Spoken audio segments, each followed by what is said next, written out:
Bismillahirrahmanirrahim. Assalamualaikum warahmatullahi wabarakatuh. Setelah kemarin kita membahas tentang teknik pengambilan sampel, maka sekarang kita akan masuk ke bahasan selanjutnya, yaitu berapa besar sampel. Besar di sini berarti ukuran, ya, jumlah sampel minimal yang akan kita ambil itu ada berapa. Mungkin nanti Anda akan menemukan rumus untuk menentukan besar sampel minimal dari berbagai macam sumber. Namun yang akan dibahas di sini adalah berdasarkan dari referensi berupa textbook. Dari manapun Anda mendapatkan referensi, selama referensi tersebut bisa dipercaya dan juga memang umum untuk digunakan, silakan dipakai. Di sini fungsi sampel ini sebetulnya adalah alasannya karena kita harus mengefisiensikan sumber daya penelitian, kemudian kedua juga mewakili populasi. Sumber daya di sini terdiri dari waktu, biaya, dan juga manusia. Sedangkan mewakili populasi, definisi populasi itu adalah sekumpulan manusia yang dibatasi ruang, waktu, dan tujuan yang sama. Pada perjalanannya, populasi itu nanti dibagi menjadi dua. Ini adalah hierarki dari subjek penelitian, ya. Jadi yang paling besar itu adalah populasi target. Kemudian selanjutnya yang lebih kecil dari populasi target yaitu populasi terjangkau, dan yang lebih kecil dari populasi terjangkau itu yang disebut dengan sampel. Populasi target adalah sekumpulan manusia yang dibatasi karakteristik klinis dan demografis. Sedangkan populasi terjangkau adalah sekumpulan manusia bagian dari populasi target yang dibatasi oleh tempat dan waktu. Sampel ini adalah sekumpulan manusia bagian dari populasi terjangkau. Sampel ini bisa mewakili atau bisa tidak mewakili populasi terjangkau. Mungkin masih ingat kalau harus mewakili populasi terjangkau, maka teknik pengambilan sampelnya harus probability sampling. Sampel yang mewakili populasi terjangkau ini harus memenuhi validitas sampel. Seperti apa itu validitas sampel di sini? Di sini jadi sebuah sampel ini valid apabila cara pengambilan sampel benar dan besar sampelnya juga benar, ya. Nah, namun pada kenyataannya tidak bisa seluruh keadaan ini terpenuhi. Nanti kita akan melihat bagaimana ada beberapa desain penelitian yang cara pengambilan sampelnya tidak bisa probabilistic sample.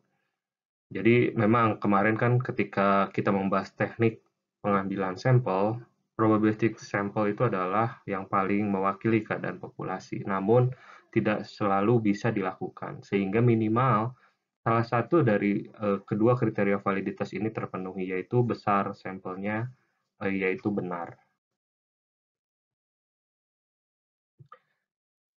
Nah, ketika kita akan mempertimbangkan akan menggunakan rumus besar sampel yang mana, maka ada beberapa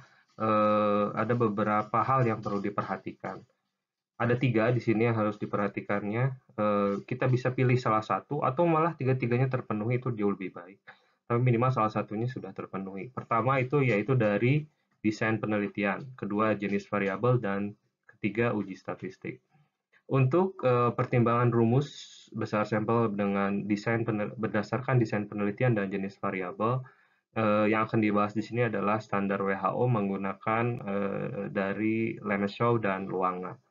Sedangkan untuk pemilihan rumus besar sampel berdasarkan uji statistik yang digunakan di sini adalah berdasarkan referensi Barton dan Pitt.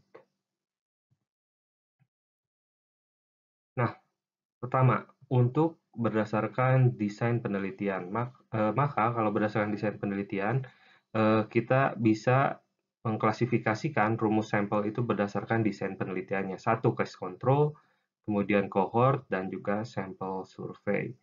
Dalam case control kita bisa lihat ada OR. Mungkin kalau yang belum mengetahui tentang OR di sini bisa dilihat vlog yang lainnya mengenai penelitian kasus kontrol, ya, ukuran asosiasi. Odds ratio, OR itu singkatan dari odds ratio, dan RR itu singkatan dari risk ratio. Ini merupakan ukuran asosiasi yang khas untuk penelitian case control dan juga cohort. Perlu diingat bahwa teknik pengambilan sampel case control dan cohort itu adalah purposive. Ingat, purposive itu bukan probability sampling. Jadi kita purpose, ada tujuannya kita mengambil sampel kelompok kasus yang memiliki sakit dan kelompok kontrol yang tidak sakit. Atau kalau untuk di cohort itu mengambil sampel yang terpapar dan juga kelompok yang tidak terpapar. Nah, ada yang sampel, disebut dengan sampel survei. Kenapa sampel survei dibuat terpisah oleh saya? Karena survei itu berdasarkan definisi itu adalah penelitian cross-seksional, namun subjeknya tersebut mewakili populasi. Artinya apa? Meskipun jumlah sampelnya kecil, hasil penelitiannya bisa kita terapkan di populasi. Sehingga karena bisa diterapkan ke populasi, maka maka ukuran besar sampelnya harus berdasarkan random sampling, baik itu simple maupun stratified. Sedangkan kalau berdasarkan jenis variabel, di situ kita penelitiannya, menentukan besar sampelnya berdasarkan jenis variabelnya. Jenis variabel mungkin silakan dilihat lagi dari mata kuliah sebelumnya. Variabel di sini ada dua, yaitu kategorik dan juga continuous. Jangan lupa variabel kategorik itu terdiri dari variabel nominal dan ordinal, sedangkan variabel continuous di sini adalah bagian dari variabel numerik di mana discrete juga masuk ke dalamnya. Masih ingat mungkin kategorik ya? Kategorik misalnya tingkat pendidikan, kemudian sosioekonomi, jenis kelamin, itu isinya kategorik. Sedangkan kalau continuous misalnya yang berupa angka, seperti tinggi badan, kadar kolesterol, dan seterusnya. Lalu yang ketiga, yang terakhir di sini adalah berdasarkan uji statistik. Berdasarkan uji statistik apa yang akan digunakan, itu kita bisa menentukan ada berapa jumlah sampelnya. Misalnya kita akan menggunakan uji chi-square, t-test, ANOVA, regresi, atau korelasi, maka itu ada rumus sampel minimalnya. Mungkin belum, kalau misalnya ada pertanyaan, nanti akan ada vlognya mengenai uji-uji tersebut, ya, dibahas di topik selanjutnya. Ini adalah beberapa istilah yang harus diperhatikan dalam menentukan besar sampel. Pertama itu adalah hipotesis. Hipotesis itu adalah educated guess, ya. Jadi apa ya? Dugaan awal di sini ya. Jadi hipotesis itu ada dua, hipotesis 0 dan hipotesis 1 atau hipotesis A. Hipotesis 0 itu menunjukkan tidak adanya perbedaan maupun tidak ada asosiasi. Sedangkan hipotesis 1 itu menunjukkan adanya perbedaan maupun asosiasi. Nah, lalu kemudian ada yang disebut juga dengan alfa atau kesalahan tipe 1.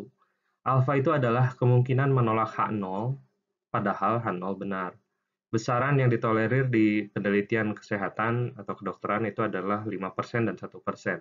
Kita yang menentukan. Semakin kecil alfanya, maka jumlah sampel akan semakin besar. Kemudian yang disebut dengan beta atau kesalahan tipe 2 itu adalah kemungkinan menerima H0 padahal H0 salah. Besaran yang ditolerir di penelitian kedokteran itu adalah 20 dan 10%. Sama seperti alfa, semakin kecil alfa, maka akan semakin besar jumlah sampel tersebut. Sedangkan ada yang disebut dengan power. Power adalah kemungkinan untuk menolak H0 jika H0 memang salah. Nah, ini yang dituju paling utama dalam sebuah penentuan rumus sampel. Besaran yang ditolerir di sini adalah 80 atau 90%. Kebalikan dari beta tadi, karena power itu sama dengan 1 min beta. Nama lain dari power itu adalah kesempatan kita untuk mendapatkan hasil yang bermakna. Hasil yang bermakna itu misalnya ada asosiasinya, ada perbedaannya, dan seterusnya. Alpha dan beta itu diterjemahkan ke dalam Z-table untuk perhitungan manual besar sampel. Penerjemahan tersebut tidak diperlukan kalau kita menggunakan program komputer, kita hanya menginputkan alpha dan betanya saja atau powernya. Nanti kita akan lihat bagaimana kita menginput tersebut. Nah, ini menggunakan aplikasi kita hanya memasukkan, kita tidak perlu harus menginterpretasikan alpha dan beta ke dalam tabel Z tersebut. Ini adalah aplikasi Sample Size 2.0 yang digunakan dalam penelitian di bidang kesehatan manusia, rekomendasi dari WHO. One sample situation di sini artinya hanya ada satu kelompok, sedangkan two sample situation itu ada dua kelompok. Bagaimana kalau lebih dari dua kelompok? disinilah keterbatasan dari sampel size 2.0 ini. Kita menggunakan rumus-rumus lain selain rumus di atas, yaitu tadi yang menggunakan berdasarkan uji statistiknya. Yang pertama di sini adalah misalnya rumus besar sampel untuk kasus kontrol. Jadi kalau misalnya kita di sini ada sebuah penelitian, ada pertanyaan tentang bagaimana vaksin BCG mampu melindungi tuberkulosis pada anak. Banyak yang ragu-ragu ya, sehingga apa? Penelitian sebelumnya mengindikasikan bahwa terdapat 30% anggota kontrol yang tidak divaksinasi. Artinya apa? 30% dari yang tidak sakit TBC itu tidak divaksinasi. Lalu kemudian peneliti berharap mendapatkan kemungkinan untuk mendeteksi odds rasio bukan satu. Artinya odds rasio yang protektif maupun odds rasio yang sebagai risk factor sebanyak 80%. Kemaknaannya 80%. Ya, jadi kesempatan untuk mendapatkan yang bermaknanya 80% atau yang disebut dengan power tersebut, ya. Kemudian di sini ada perbandingan selisih yang ditolerir itu adalah 5% di sini. Ya, dengan level of signifikansinya 5%. Lalu kemudian jika odds ratio 2 itu merupakan perbedaan yang sangat signifikan antara kedua grup, berapa besar jumlah sampel yang akan diperlukan? Maka kalau kita lihat di sini adalah H0, OR0 atau OR hipotesis 0 di sini. OR hipotesis 0. Di sini ini adalah OR hipotesis 0. OR hipotesis 0 di sini artinya 1, sedangkan OR yang alternate atau hipotesis alternate-nya itu adalah 2. Jadi diharapkan di sini adalah bahwa orang-orang yang tidak divaksinasi itu akan mendapatkan resiko untuk terkena BCG. Nah, kemudian setelah itu kita masukkan di sini ada berapa sih proporsi yang tidak memiliki TBC, yang tidak memiliki TBC dan juga tidak divaksinasi. Di sini ada 30%. Nah, lalu kemudian kita masukkan alfanya yaitu tadi 5% atau 0,05, lalu powernya di sini adalah 80%, dan nanti otomatis P1 ini akan terisi sendiri. Sehingga kita dapatkan hasilnya itu adalah N-nya itu adalah 130. Ingat 130 itu untuk satu kelompok, yaitu untuk kelompok kasusnya. Untuk kelompok kontrolnya, maka kita harus tambah 130 juga minimal. Boleh 3 kali dari N-nya. Sehingga jumlah total keseluruhan itu adalah 260.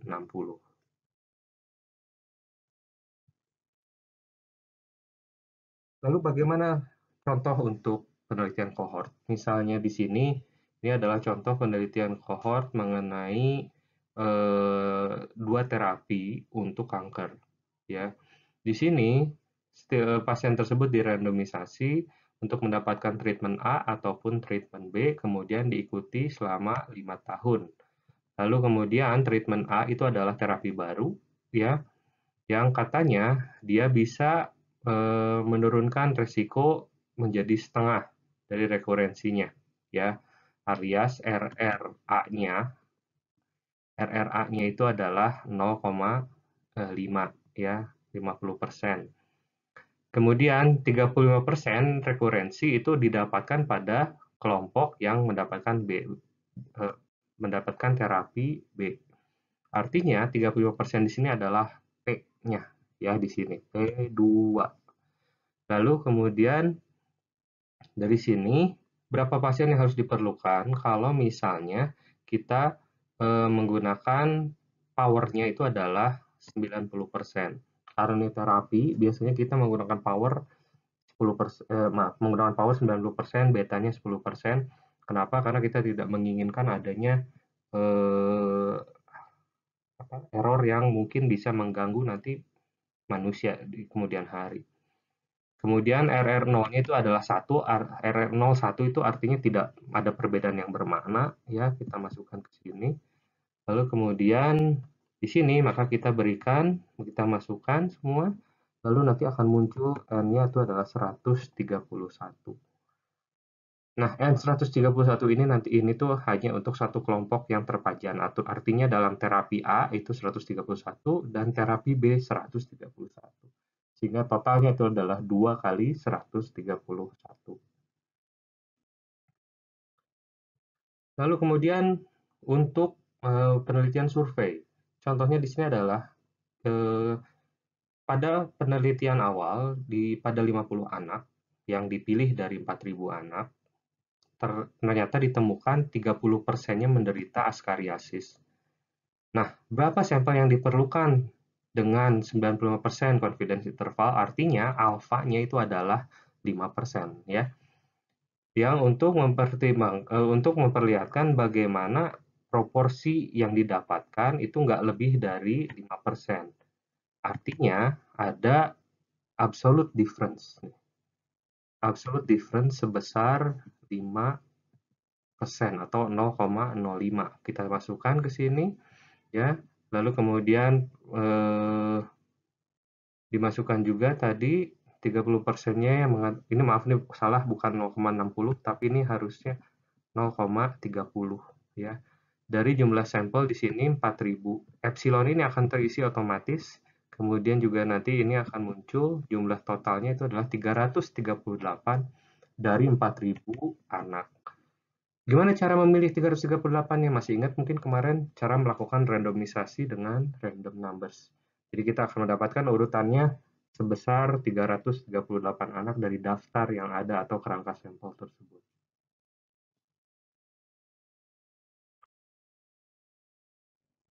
Baik, kita lanjutkan sekarang ke stratified random sampling di sini. Misalnya ada sebuah penelitian awal yang dilakukan di 3 kota dengan populasi masing-masing 2.000, 3.000, dan 5.000.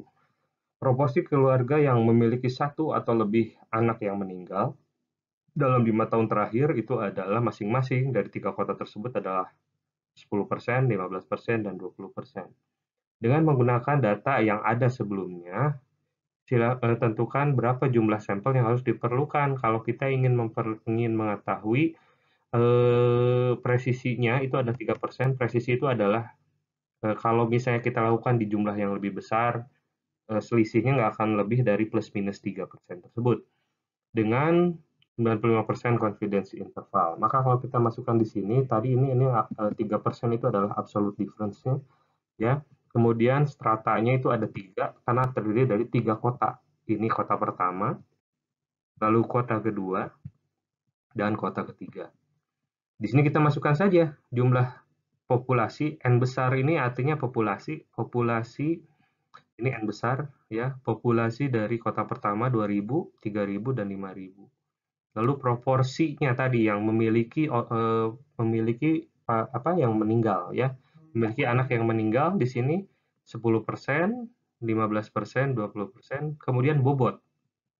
Ini bobot, ini berdasarkan N-nya, ya, berdasarkan N tersebut. Jadi kalau misalnya 2.000, ini bobotnya kita anggap 2, boleh sih 2.000 juga nggak masalah, 3.000 nggak masalah, tapi lebih baik diperkecil.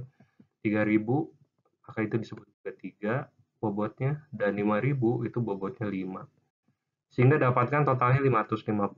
Ingat, total 550 ini diambil dari total keseluruhan. Lalu bagaimana proporsinya? Karena ini proporsi, maka si bobot inilah yang jadi patokannya.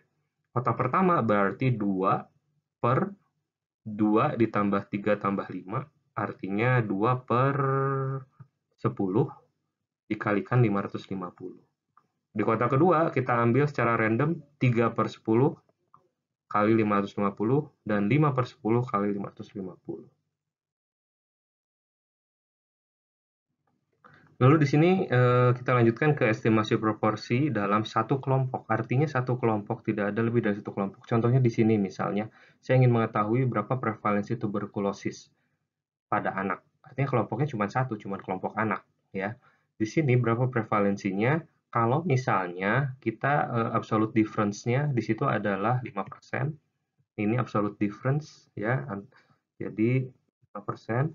Lalu kemudian 95% confidence interval atau alfanya 5%. Lalu kemudian dan diketahui bahwa prevalensi misalnya di tempat yang lain atau di Indonesia atau yang lebih besar itu adalah prevalensi TBC-nya adalah 20%, sehingga dapatkan hasilnya 246. Artinya kita harus mendapatkan 246 anak yang kita ambil untuk mengetahui berapa persen yang sakit TBC di situ. Lalu ini adalah perbedaan proporsi dari dua kelompok. Kalau kita lihat di sini, ini beda proporsi dua kelompok di sini. Contohnya ini pada kasus berikut. Misalnya, dalam sebuah penelitian awal dari 50 orang karyawan pertanian, diketahui bahwa 40%-nya itu memiliki skistosomiasis. Kemudian penelitian lain juga yang untuk 50 orang yang tidak bekerja di bagian irigasi menunjukkan dia 32%. Artinya ada perbedaan proporsi di kelompok yang tidak bekerja di irigasi dan kelompok yang bekerja di irigasi. 40%, 32%. P1 ya itu 40 dan P2-nya itu adalah 32%. Lalu kemudian di sini epidemiologis ingin meneliti dengan jumlah sampel yang lebih besar untuk melihat bagaimana risk difference-nya. Perbedaannya sampai 5%. Ya, berarti absolute difference-nya itu sampai 5%. Di sini berapa jumlah yang harus diperlukannya. Maka kita akan dapatkan di sini hasilnya adalah 704. Ingat, 704 itu untuk satu kelompok. Sehingga kalau untuk dua kelompok, itu lebih dari 1.400. 2 kali N. Lalu, kita juga bisa melakukan uji hipotesis untuk dua kelompok kategori. Misalnya di sini. Jadi ada sebuah penelitian dengan dua kelompok penelitian awal. Di sini ada 50 orang yang punya penyakit dan 50 orang yang tidak punya penyakit. 50 orang yang punya penyakit itu ternyata 60%-nya itu memiliki pekerjaan yang berhubungan dengan perikanan. Sedangkan 50 orang yang tidak sakit itu 50%-nya memiliki pekerjaan yang berhubungan dengan perikanan. Artinya P1-nya tadi 60% dan P2-nya itu adalah 50%. Nah, berapa jumlah yang diperlukan kalau misalnya ingin memperlihatkan bagaimana hubungan antara profesi tersebut dengan kelainan tersebut. Maka kita tinggal masukkan alfanya tadi kita pilih 5%, lalu powernya 90%, maka N-nya itu adalah 519. Totalnya maka harus 2 kali N. Ya, kenapa? Karena ini adalah dua kelompok kategorik. Ada dua. Ini N ini hanya untuk satu. Jadi 2 kali N itu adalah jumlah totalnya. Rumus selanjutnya itu adalah estimasi mean. Ingat bahwa mean itu adalah nama lain dari nilai tengah ya untuk rata-rata. Di sini mean pasti variabelnya harus variabel yang continuous atau numerik. Contoh di sini misalnya bahwa ada estimasi dari rata-rata harga 20 tablet dari obat penenang itu ingin diketahui berapa gitu. Estimasinya itu adalah dalam 10% perbedaannya ya. Jadi perbedaan dalam 10% itu artinya ini adalah absolute difference-nya. Kemudian confidence intervalnya adalah 95% ya yang ini. Lalu kemudian dalam sebuah penelitian awal standar deviasinya diperkirakan itu adalah 80%. Nah, lalu kemudian ada berapa yang harus ditentukan di sini. Maka nanti ini akan otomatis yang lain terisi, sehingga jumlah total yang diperlukan untuk mengetahui toko obat yang harus diketahui itu adalah 278 toko obat. Ini kelanjutannya ya, beda min pada dua kelompok. Pokoknya kalau dua kelompok, N yang didapatkan ini adalah N untuk 1. Sehingga totalnya itu harus dikalikan 2. Sama, lagi-lagi kita tinggal memasukkan saja absolute difference-nya berapa, lalu kemudian standar deviasinya berapa. Lalu kita akan dapatkan hasilnya, standar deviasi tersebut. Lalu di sini ada uji hipotesis untuk dua kelompok continuous. Misalnya di sini kita ingin mengetahui, maka di sini kita harus masukkan mu nolnya. Mu nolnya berarti mu nol itu berarti tidak ada perbedaan. Masih ingat tadi bahwa hipotesis nol itu tidak ada perbedaan, tidak ada hubungan. Mu nolnya berarti tidak ada selisih, yaitu nol selisihnya, sedangkan selisih yang diantisipasinya itu adalah 2. Lalu kita bisa masukkan di sini standar deviasi dari penelitian sebelumnya, maka kita akan dapatkan nilainya adalah 29. Ingat, ini untuk satu kelompok, sehingga untuk 2 kelompok harus dikalikan 2. Yang terakhir di sini adalah besar sampel berdasarkan uji hipotesis. Nanti kita akan bahas di dalam topik-topik selanjutnya. Chi-square, untuk uji chi-square, maka kita bisa menggunakan jumlah sel dikalikan 10.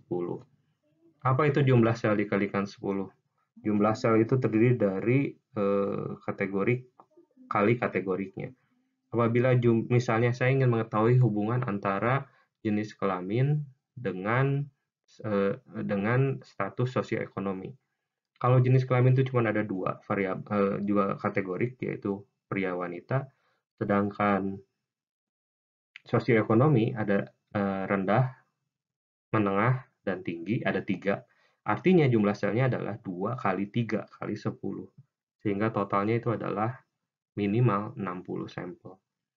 Lalu kemudian uji beda. Uji beda di sini bisa t-test maupun ANOVA. Nanti kita akan lihat perbedaannya. Maka di sini uji beda ini untuk variabel numerik dalam jumlah kelompoknya. Maka jumlah kelompoknya kita kalikan 30 sampai 50. Misalnya saya ingin mengetahui perbedaan kadar gula darah pria dan wanita penderita diabetes. Maka jumlah kelompoknya ada 2, pria dan wanita. Harus berapa dalam kelompok pria yang kita tes gula darahnya? Yaitu tadi, 2 kali 30 atau 50. 60 orang atau 100 orang, terdiri dari pria dan wanita. Sedangkan untuk korelasi dan regresi, rumus sampelnya itu adalah jumlah variabel dikalikan 40. Korelasi ini biasanya digunakan untuk variabel berjenis numerik dan numerik. Contohnya, korelasi antara tinggi badan dengan berat badan. Tinggi badan dan berat badan itu sama-sama numerik. Maka jumlah variabelnya ada berapa? Ada 2, berat badan dan tinggi badan. Dikalikan 40, maka jumlah sampelnya itu adalah 80 orang yang harus diperiksa. Tinggi badan dan berat badannya. Regresi itu bisa simple dan bisa multiple. Untuk multiple regresi, artinya variabel yang ada itu tidak hanya 2, tapi lebih dari 2. Misalnya, faktor resiko diabetes mellitus. Faktor risiko diabetes mellitus bisa dari misalnya ada banyak, mulai dari genetik, gaya hidup, ya penyakit penyerta, ada 3 misalnya. Nah, kalau ingin mengetahui bagaimana analisisnya, maka 3 variabel dikalikan 40. Artinya apa? 120 orang harus diteliti untuk melihat hubungan antara faktor risiko tersebut dengan diabetes. Itu saja mungkin. Apabila ada pertanyaan, silahkan ditanyakan. Apabila ingin mengetahui lebih dalam lagi, karena tadi untuk sample size determination, itu ada beberapa yang tidak saya bahas. Kenapa? Karena terlalu banyak dan juga mungkin terlalu mendalam. Jadi silahkan nanti boleh dipelajari lebih lanjut. Ini sumber referensinya. Kalau ada pertanyaan, jangan malu untuk bertanya. Itu saja, saya cukupkan sampai di sini. Wassalamualaikum warahmatullahi wabarakatuh.